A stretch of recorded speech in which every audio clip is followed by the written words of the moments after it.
Bienvenue sur Tant que je serai noire, le podcast qui aborde le désir et non-désir de maternité des femmes noires. Aujourd'hui, nous sommes là pour parler littérature à travers nos capsules littéraires avec la super et splendide Aurore Foukissa. Comment tu vas ? Ça va, Tipora, et toi ? Bah écoute, ça va. Alors, si je te dis être maman d'un enfant métis, quel est le bouquin qui te vient en tête ? Alors, le livre qui me vient en tête, c'est Délivrance de Toni Morrison. Ça sent le traumatisme, plein de choses, parce que Toni Morrison, c'est, voilà, comme le disait Laurent Safou quand je l'ai interviewée saison 1, Toni Morrison, c'est quelqu'un qui dérange. C'est ça. Tu finis le livre et t'es là, t'es pas bien. Donc dis-moi c'est ça, peu, mais après, en même temps, tu finis le livre, t'es là, t'es pas bien, et en même temps, t'as quand même l'impression d'avoir lu, en fait, je dirais d'une certaine façon une grande sœur. En tout cas, moi, c'est mon auteur préféré. Parce qu'elle me challenge beaucoup. C'est une femme qui a beaucoup d'épaisseur et qui s'est attaquée, en tout cas, à l'histoire des afro-descendants, à son aspect, dans tous ses aspects, et particulièrement l'aspect traumatique. Oui. Elle questionne en profondeur, même si ça fait mal, elle arrache les pansements. Oui. Et après, elle met du talc, hein, elle pense. Et je pense que c'est hyper important d'avoir des personnes dans notre environnement qui font ce travail de témoignage, de questionnement pour aider les générations futures. Oui, à avancer. Donc, on ne se sent pas bien. Pas toujours. Moi, je dirais juste qu'on ne se sent pas bien à certains égards dans la lecture parce que c'est tellement profond. Oui. Elle va vraiment questionner la noirceur de l'âme. Et il faut dire que les personnes afrodescendantes ont vécu des choses traumatisantes. Oui. Et elle va questionner pourquoi ces choses, pourquoi cette noirceur. Et en même temps, elle parle aussi beaucoup de résilience. Oui. Donc, voilà. En tout cas, ça donne... Enfin, du coup, tu vas nous dire qu'est-ce qui t'a plu, entre guillemets, dans Délivrance. Pourquoi avoir pensé à ce titre-là pour aborder cette thématique ? Alors, j'ai pensé à ce titre parce que la problématique du métissage est une problématique avec laquelle les gens ne sont pas toujours... Elle semble admise dans notre société, mais il y a quand même toute une problématique derrière qui n'est pas toujours, je dirais, assumée. On voit très bien qu'avec l'actualité récente, en tout cas concernant le racisme, il y a des personnes en couple mixte qui avaient par exemple leur conjoint qui n'est pas éduqué sur la problématique du racisme. Et donc, ce n'est pas une problématique si évidente que ça. Oui. Je ne suis pas dans un couple mixte moi-même, mais en tout cas, je pense que la société le reflète assez, que c'est un questionnement qui peut paraître évident, mais qui n'est pas si évident que ça. Oui. Donc, j'ai pensé à Délivrance. Pourquoi ? Parce que Délivrance, en fait, je vais parler de l'histoire et on va plus voir où on veut aller. C'est l'histoire de Lula Anne, qui est née, en tout cas, de 2 parents qui sont tous les 2 mulâtres. Alors, mulâtre, ça veut dire que, voilà, ils ont chacun, en tout cas dans leur histoire, un parent avec une ascendance blanche et donc ce qui les conduit à être, d'apparence métissée. Oui. Et ses parents, ils vont donc donner naissance à Lula Anne. Et Lula Anne, la mère de Lula Anne, Sweetness, est une métisse qui est presque blanche. Elle a un teint blond qu'elle a hérité donc de ses grands-parents et elle a des yeux gris-bleu. Okay. Donc elle est d'apparence, en tout cas, elle ressemble beaucoup à une blanche, même dans l'aspect de ses cheveux. Elle n'a pas des cheveux crépus et c'est une personne qui a une très haute opinion d'elle-même et qui est très fière de ses ascendances blanches. D'accord. Et il me semble qu'on parle de white passing. Exactement. Oui. Et c'est donc lié à ça, parce qu'elle est très fière d'avoir du sang blanc, en tout cas dans ses origines. Qu'importe si ce sang blanc est arrivé quand même sous un mécanisme d'oppression lié à l'esclavage, hein, mais quoi qu'il en soit, elle est très fière de ne pas ressembler aux autres noirs, de ne pas être apparentée à une noire. Et donc, elle a déjà un gros problème, en tout cas, d'estime d'elle-même, dont elle n'a absolument pas conscience. Et pour elle, en tout cas, ça lui permet d'occuper une certaine position dans la société, son apparence. Oui. Alors, cette femme, avec tous ses préjugés, va donner naissance à un enfant, donc Lula Anne, qui est totalement noire. Mais Lula Anne, elle est noire comme la nuit. Elle est d'une noirceur hors norme. Et sa mère dit même qu'elle est noire comme le Soudan. D'accord. Et c'est un bébé, donc, d'après sa mère, à la couleur terrible. Et elle va même dire ceci: pour moi, la nourrir, c'était comme une négrionne qui me tétait le mamelon. C'est violent. Elle parle de son propre enfant. Alors, le fait d'avoir une petite fille toute noire, ça va susciter son dégoût, donc on voit bien comment elle parle de sa fille, hein. Et également celui de son mari, parce qu'ils étaient fiers d'être les mulâtres, voilà, qui ne ressemblent pas à des noirs, hein. Oui. Et donc, son mari, qui ne va pas accepter cette chute sociale à son sens, parce qu'il ne comprend pas pourquoi il est descendant, en tout cas, il a pu donner naissance à un enfant tout noir. Oui. Il va faire un déni total de paternité.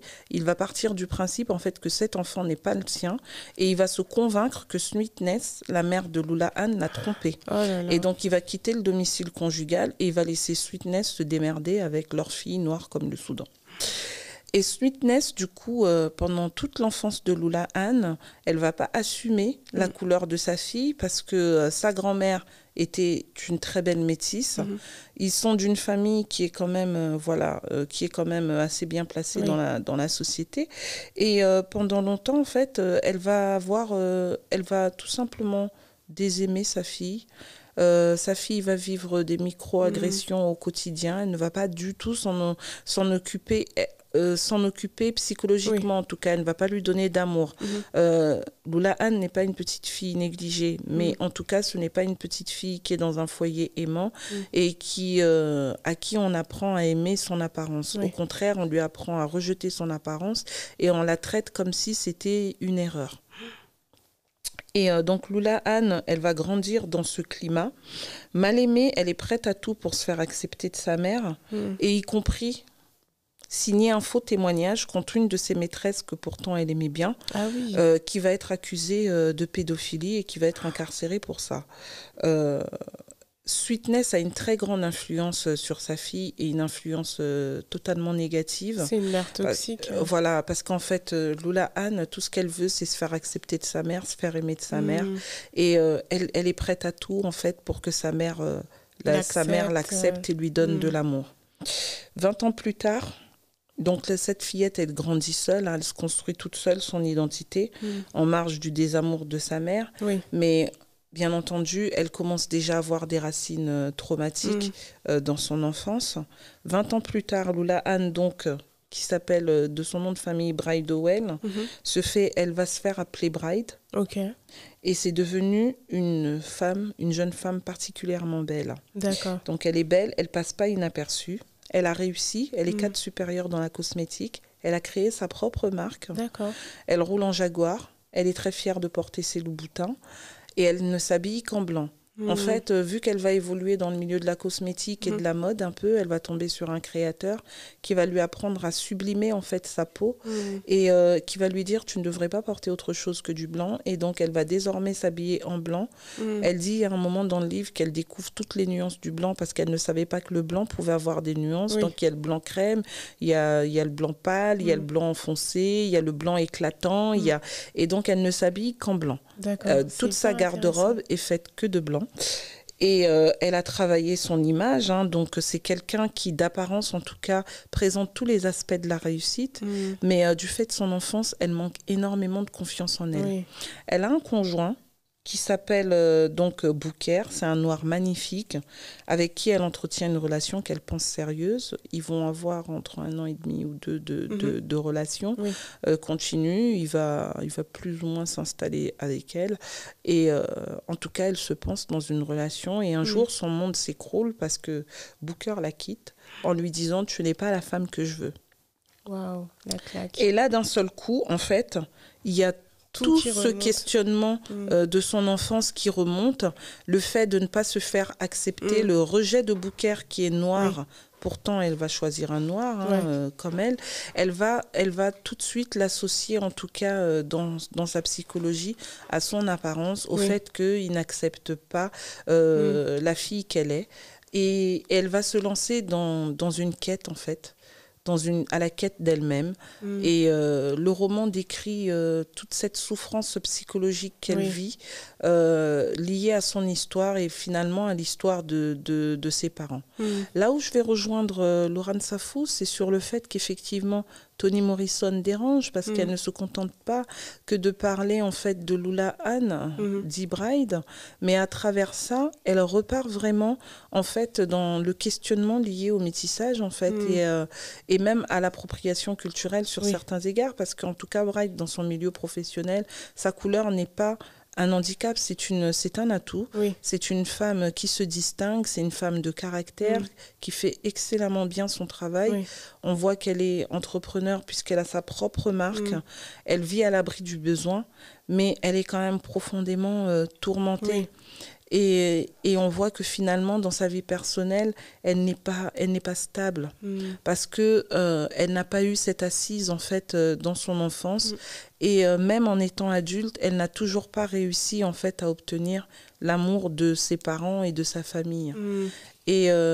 Et Toni Morrison, je pense que par rapport à ce lien avec la couleur, en plus c'est un roman actuel parce que c'est l'un de ses derniers romans en tout cas qu'elle a écrit, elle essaye de revenir sur la question de l'appartenance et de l'apparence en fait du métissage. Ce n'est pas qu'une histoire de métissage, c'est aussi une histoire de résilience et qui questionne aussi le rapport à la réussite. Est-ce que le fait de cocher tous les marqueurs matériels nous rend forcément heureux? On voit que Bride est une personne qui est à l'abri du besoin, mais qui est quand même profondément malheureuse. Effectivement. Et qui est psychologiquement en tout cas assez perturbée. Donc voilà. C'est hyper intéressant parce que là, quand tu parlais justement du fait que c'était un roman actuel, du coup, je pensais à des séries. Et c'est vrai que quand tu regardes le paysage cinématographique afro-américain, tu as toujours en fait ce rôle de la femme qui a réussi. Complètement. Tu vois, Being Mary Jane, voilà, elle assure et tout, mais elle est profondément malheureuse. Elle a un trauma, elle est triste, c'est une personne triste en fait. C'est une personne triste qui n'arrive pas à mener une relation à terme. Viola Davis dans How to Get Away with Murder. Et à chaque fois, je pense que ces autres, parce que c'est des réalisatrices qui sont conscientes, qui sont beaucoup engagées, mais je pense qu'il y a cette volonté de montrer, mais mes sœurs noires, il est temps de prendre soin de vous en fait. Même dans T.J. Walker, qui est sur Netflix d'ailleurs, l'histoire de T.J. Walker, on aborde aussi ce rapport à l'estime de soi, du fait de son apparence, lorsqu'il y a justement la personne qui est par qui T.J. Walker va avoir envie de créer sa marque de cheveux, qui elle est une métisse. Qui est d'apparence blanche, alors que T.J. Walker, elle est noire et est plutôt foncée, et elle n'a pas une très haute estime d'elle-même parce qu'on lui a appris en tout cas qu'elle n'était pas une belle personne. C'est des problématiques qui sont beaucoup évoquées effectivement, en tout cas dans les films afro-américains. Dans les films africains, on a d'autres sujets et je trouve que c'est pas plus mal parce qu'après effectivement c'est des problématiques qui sont aussi liées à l'histoire commune des afro-descendants. Et ce qui est intéressant aussi à dire sur ce livre, c'est qu'en fait Toni Morrison avait écrit un livre, L'œil le plus bleu, avec la petite fille Pecola Breedlove qui elle était très noire et rêvait de ressembler à Shirley Temple et donc d'être blonde aux yeux bleus. Et c'est un livre avec lequel elle avait dû prendre une distance à l'époque, parce que justement, il avait fait un tollé dans la communauté noire. On ne comprenait pas qu'elle écrive un livre, en fait, avec une personne noire qui ne s'assumait pas et qui rêvait de ressembler à une blanche. En sachant que l'histoire de Pecola Breedlove, qui n'est pas le sujet d'aujourd'hui, mais en tout cas, c'était une histoire très triste parce qu'elle va vivre des choses très difficiles, Pecola Breedlove. Et je trouve que c'est un beau clin d'œil qu'elle a fait avec Délivrance, des années plus tard, vers la fin de sa carrière, en développant finalement l'histoire d'une personne qui présente les mêmes caractéristiques et qui, elle, ne subit pas en tout cas la vie puisqu'elle est matériellement à l'abri, mais elle a quand même voulu revenir sur cette problématique d'acceptation de soi, sur d'acceptation de sa couleur et de son positionnement dans la société justement par rapport à sa couleur. Donc c'est assez intéressant. En tout cas, non, c'est une autrice, je vois que c'est ton autrice préférée. C'est mon auteur préféré, en effet. C'est celle de beaucoup. Est-ce qu'on peut rappeler peut-être la vie de cette femme qui est décédée malheureusement? Je pense que tu as dû beaucoup pleurer. Oui. Moi, je l'appelle Queen Mama. Donc, oui, Quand Queen Mama est morte. Ça m'a énormément touchée. Mais après, en même temps, elle laisse une œuvre immense. Oui. C'est quand même un prix Nobel de littérature. Il faut le dire, prix Nobel de littérature pour Beloved. En 93. Voilà. C'est une femme qui a eu une vie fantastique, dans le sens où, en fait, on voit même des interviews où elle assume, en fait, elle a assumé la personne noire qu'elle a été. Elle a eu la chance de côtoyer des femmes également de caractère. Elle avait des liens avec Maya Angelou. Il y a une interview très très regardée sur internet sur d'elle YouTube. avec Maya Angelou. C'est une femme avec beaucoup de densité et voilà, pour ceux qui ne connaissent pas Toni Morrison, en tout cas je vous invite à la lire. Oui, il est temps. En tout cas, merci beaucoup, Aura. On va devoir mettre fin à cette belle capsule littéraire. Je pense qu'on pourrait parler des heures complètement. de ce livre et de Toni Morrison. Complètement. Peut-être qu'il y aura d'autres bouquins qu'on abordera ici. Merci beaucoup. Mais je t'en prie, tu pourras. À bientôt. À bientôt.